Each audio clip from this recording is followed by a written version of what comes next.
Hello, everybody. Welcome to today's episode of Tech Talk with me, Kazeem. Today on the show, we're going to be talking Azure Backup, and I have the Azure Backup Guru with me, Alan Kinan. Hi, Alan, and welcome to the Tech Talk Show. Hi, Kazeem. Nice to be on the show. Thanks for having me today. So let's kick things off with an introduction, Alan. Who is Alan, and what do you do for a living? Yeah, so my name is Alan Kinan. I am an Azure MVP based in Dublin, Ireland. So I work as a cloud solution architect for a CSP and direct provider. So what that means is I get to work with a lot of different Microsoft partners based here in Ireland and also some in the UK. And I work with them to help them architect solutions, do up pricing, and then do their project implementations as well. And I also get to do a lot of Azure training as part of my role as well. So I need to keep up to date all the time with all the latest ongoings in Azure. So it's a really enjoyable role in that respect because I get to learn lots of new stuff as it comes out all the time. So it's pretty cool, pretty good fun. So I want us to kick things off with the reason why we need backup, right? Especially in the Azure cloud, because some of the people new to Azure might be wondering that if they're paying to have their workloads on Azure, to have their data on Azure, would there still be a need for them to back it up? So let's start with that. Do we Yeah. still need to worry about backing up the data that we have on Azure? Yeah, absolutely. And it's a common question for certainly people who are new to working in the cloud. Yes, I mean, obviously your data is going to be stored there, and Microsoft are good in that they keep redundant copies of your data. So you're always going to have three copies of your live data in a Microsoft data center. And that's, as I said, kept for redundancy purposes. So if there is an outage or a disaster, that there should be an available copy of your data that you can get access to. But if we think about what backup is really a historical copy of your data over a period of time. So while you have your live data today, what happens if you need to go back to yesterday's data or last week or last month's data? So Microsoft are not going to be able to keep copies of your data for free of charge, because they don't know how long to keep it for or how many copies you need. So it's really up to you to opt in to backup and say, well, yes, I need to keep copies of my data. And some organizations have compliance requirements where they need to keep data for a very long time, maybe like 7 years or something. So it's up to you to decide on your own backup policy and how regularly you need to keep backups. The good thing is Azure is quite efficient at doing backup because it uses incremental backup. So it's really only storing the changes that occur since the previous backup. And because you're leveraging the super cheap storage that's available in Azure. So let's touch on cost effectiveness next. The cost effectiveness of using Azure, maybe its pricing too. I know that's another major concern that people may have. When it comes to cost, how cost effective is using Azure Backup over other on-prem backup solutions? Because people may also argue that they only have to pay for some of this solution one time and only have perhaps storage to contend with. Yeah, absolutely. And yes, I suppose most customers would be familiar with doing their own backups on premises, and they would have invested in infrastructure for doing that. I suppose the main difference is with most things with cloud, it's a pay-as-you-go service. So you're paying as you go for what you consume. There's no upfront investment. Obviously, you don't need to buy any of that hardware for doing your backup. So if you're doing an on-premises backup, you might have backup servers. They're going to have licensing requirements for the backup software, and you're going to need the storage. You're going to need somewhere to store all that backup data. And that could be quite expensive depending on how long you need to keep your backups for and how much data you're backing up. So you've got all those upfront costs. The other main difference is when you're backing up on premises, unless you're adhering to the 3-2-1 rule, which means you should keep a copy of your data off-site at all times, you could be in trouble if there's a local disaster, like if there's a fire or a flood in the building and your server data is destroyed, but also your backup copy is also destroyed. So it's important to always keep at least one offsite copy of your data. So that's where Azure Backup can come in. And even if you're just running workloads on premises, so you've got no servers or storage in the cloud yet, if your servers are still running on premises, you can still choose to use Azure Backup to back up those on premises servers into Azure Cloud Storage. And it's a really cost-effective solution for doing those offsite backups. So yeah, I think it's a good starting point to get into Azure. I think we would see a lot of Microsoft partners, their very first Azure service is Azure Backup because it's one of the easier ones to deploy. It's one of the cheaper ones to run. It lends itself as well to having multiple customers on it. So it's very easy to, if you've got a lot of customers to look after, you can roll out Azure Backup for those customers and manage that at scale then using Azure Backup. So I think it's a good service for customers to start out with, and it's something you can use very much as a hybrid model. So if you're keeping those systems on premises and you have a mix of other systems running in the cloud, it can cover both of those for you. So how about storage redundancy, right? Let's also touch on that just slightly. I know the storage redundancy that we choose have a way of impacting our backup cost. So I want to ask you, Alan, first, what is storage redundancy for those wondering what that means? And how can the redundancy choice affect our backup cost? Yeah, so with the cloud, you've a lot of different redundancy options, which I'll go through in a moment. But first and foremost, what it means is it means having multiple copies of your data in this case. So when we talk about storage with Azure, it's using blob storage. That's what Azure Backup uses. So it stores your data in something called blob storage, which is basically binary object storage. And you have a different option of which redundancy level you want. So I mentioned already, at a minimum, you will have always 3 copies of your data. So really the starting point for redundancy is something called locally redundant storage. And with this option, and this would be the cheapest option, Microsoft keep 3 copies of your data, but they just keep it all within one data center, within one Azure region. So you've got 3 copies of your data there, all kept within one data center, so inside one building. The other common option would be something called geo-redundant storage. And this is a far more resilient option. So they still keep those 3 copies in one Azure data center, but they also keep an additional 3 copies of your data. And that's replicated to another Azure region. So it's your paired region. So my closest region to me is the North Europe region. That's actually based here in Dublin. And we're paired with the West Europe region, which is based in the Netherlands. So if you choose geo-redundant storage, I'll have 3 copies of my data kept here in Ireland, and I have another 3 copies replicated over to the Netherlands. So if there was an entire regional outage in the North Europe region where I am, it means I can still access my data in the West Europe region. And actually only as of, I think, a week or maybe 2 weeks ago, there's actually now another option for Azure Backup, and that's zone redundant storage. So this has been available for blob storage for a while now, but it's only just gone generally available for Azure Backup. So with zone redundant storage, it means for those regions that have multiple availability zones, which is effectively multiple data centers in the same region, it means you can keep those 3 copies spread out in those different availability zones. So again, my region, North Europe, we have availability zones. If I choose to have zone redundant storage, those 3 copies will be kept in separate data centers. And those data centers all have their own independent power supplies, independent internet uplinks, cooling systems. So the chances of all of those data centers going down at the same time is quite slim. So you've got those options to choose from. As you can imagine, it gets a bit more expensive the more you go up. So local redundant storage would be the cheapest option.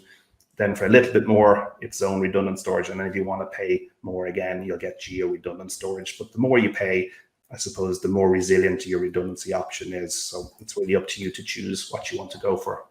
Let me quickly check with you on this. At what point do one need to go high up there, like working with the geo-redundant storage as opposed to just working with the regular locally redundant storage? Yeah, it usually comes down to the organization's compliance requirements. Sometimes they have to have service SLAs where they have to have multiple copies of the data kept in separate data centers. So again, that's where zone redundant storage is a really great option there, because it's in separate data centers. And sometimes organizations, they don't want their data leaving even the country that they're in. If that's the case, you don't want to use geo-redundant storage because it will be replicated to another country.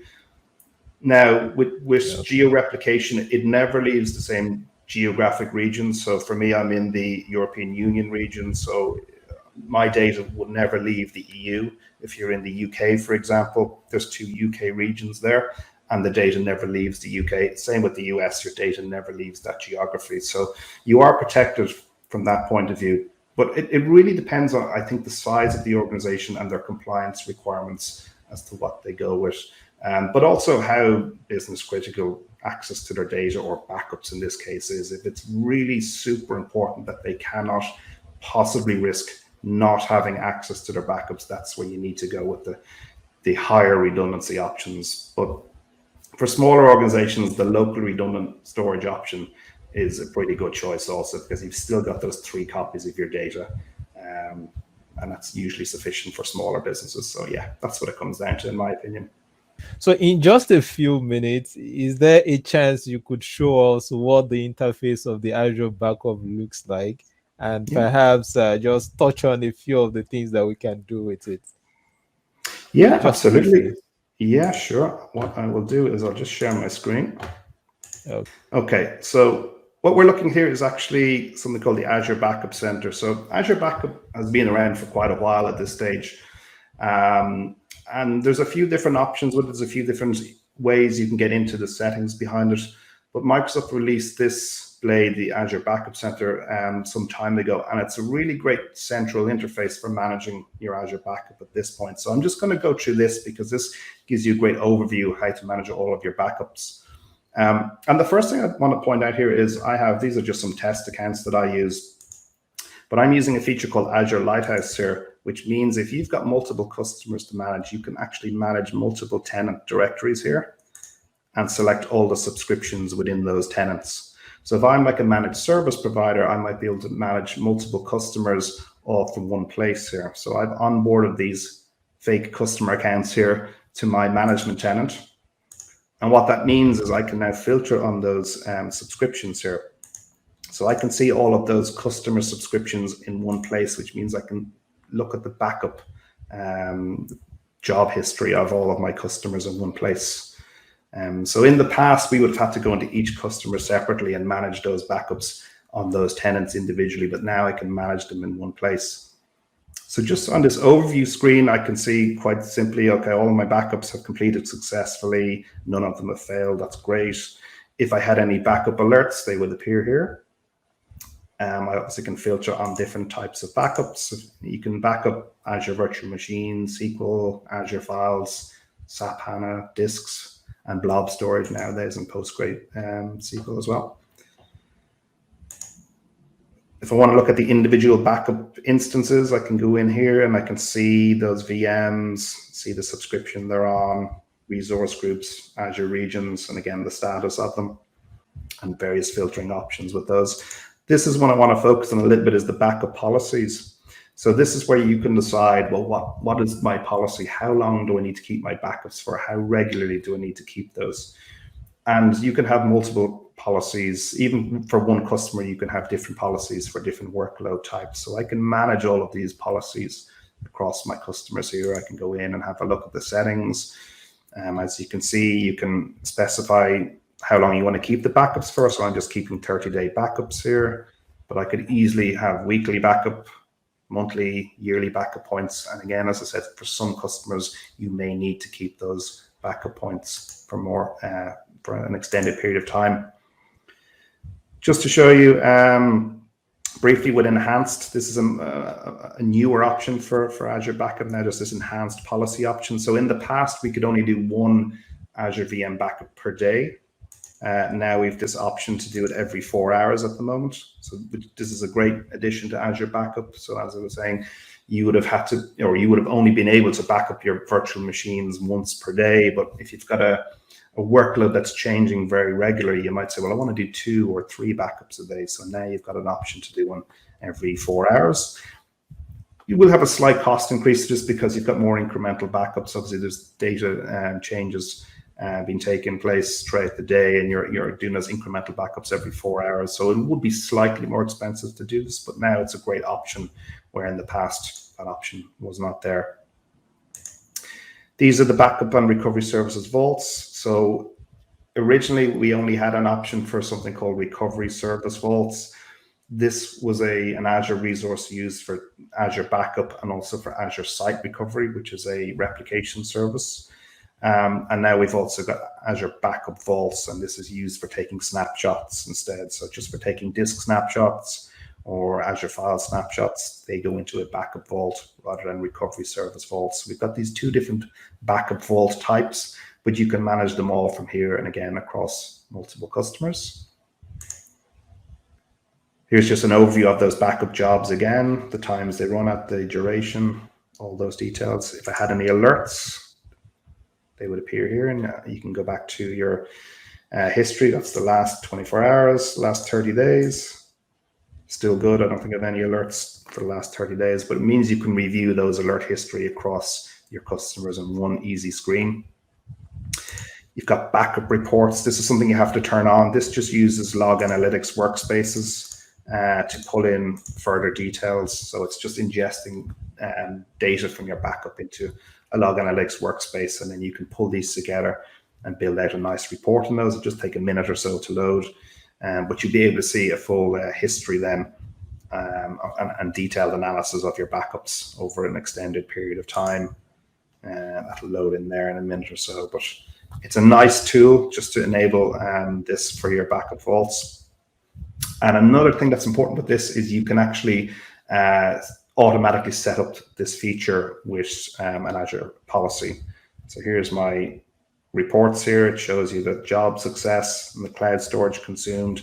And again, you can go into the different blades to view further information on your backup history. So just in terms of the policies I mentioned, I'll skip down to this one for now. So there's a number of backup related policies built into Azure.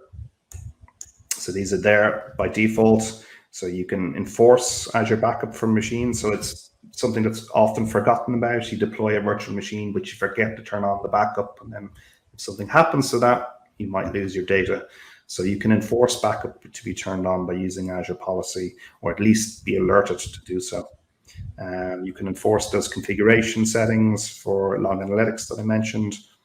And there's a few other policies in here as well that you can set and configure. And then, of course, you can check the compliance of those policies to make sure your resources are compliant. So thankfully, all of mine are. So I've got these diagnostic settings that I mentioned turned on, and they are all compliant. So all of my recovery services vaults are using those settings, which is great. And then this last one, which is important as well, protectable data sources. So this is showing me that I've got 17 Azure virtual machines that are not currently configured for backup. Now, most of these are just test VMs, so I'm happy with those. I don't need those backed up, but it's just good to be able to see at a glance the number of Azure VMs in this case. Although you can filter, I think, on other options as well. But I can see I've got 17 unprotected VMs, so I can quickly see, right, I need to back those up. And you can actually do it very quickly just by selecting on backup. That will bring me in. I can choose an existing vault, and I can choose a policy from my drop-down, and I can very quickly enable that. So that was what, 2 clicks?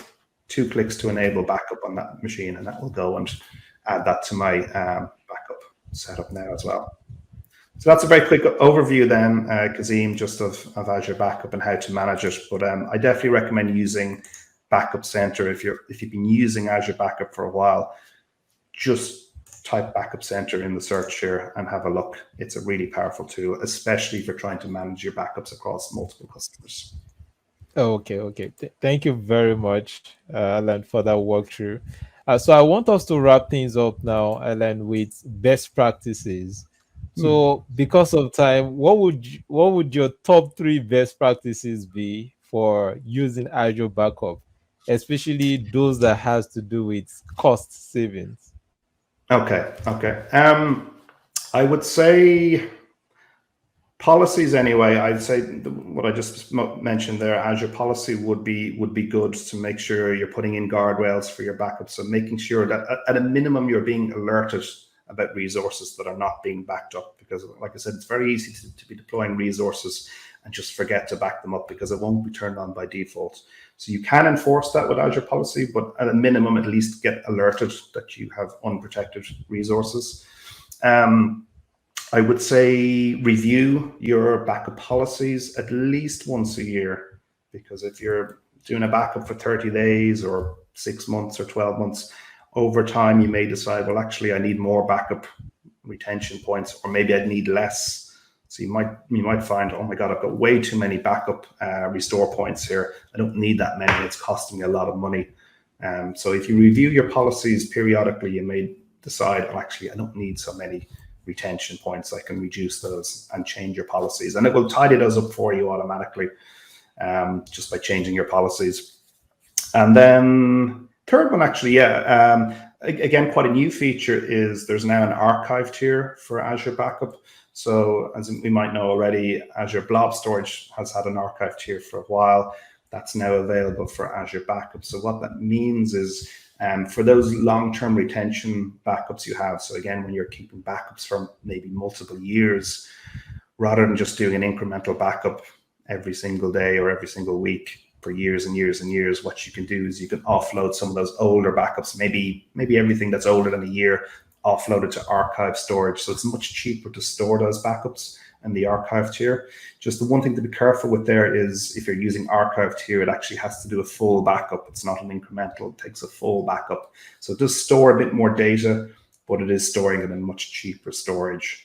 And there's great tools built into the Azure portal for recommendations on when it makes sense to start using the archive tier. So that's a great option as well, I think. Yeah. Is there any last word before we wrap up now, Alan? Just on Azure Backup, just again, keep an eye on the updates, Azure updates. There's been quite a few recent additions to the service, some of which I've mentioned today. One that's in public preview at the moment is immutable storage for Azure Backup. That's something we've had a lot of customers ask about. They want to have immutable storage so that when you take your backups, you cannot delete them until that backup expires. So that's now in a public preview. So again, like with everything in Azure, keep your eye on the news and see what new updates are there. But it's a service that's really evolved a lot over the last number of years, and there's a lot of great features there now. So yeah, that's my advice. Always keep an eye on the news for Azure. It's always changing. So you've heard it from Alan on today's episode of the Tech Talk. So here's where we're going to call it a wrap today. Thank you very much once again, Alan. So please do subscribe to the channel if you haven't done so already. And if you like this particular video, do give it a thumbs up and share it among your peers as well. So on that note, it's a bye-bye from myself and Alan, and I'll see you in the next one. Bye-bye. Thanks a lot. Bye now.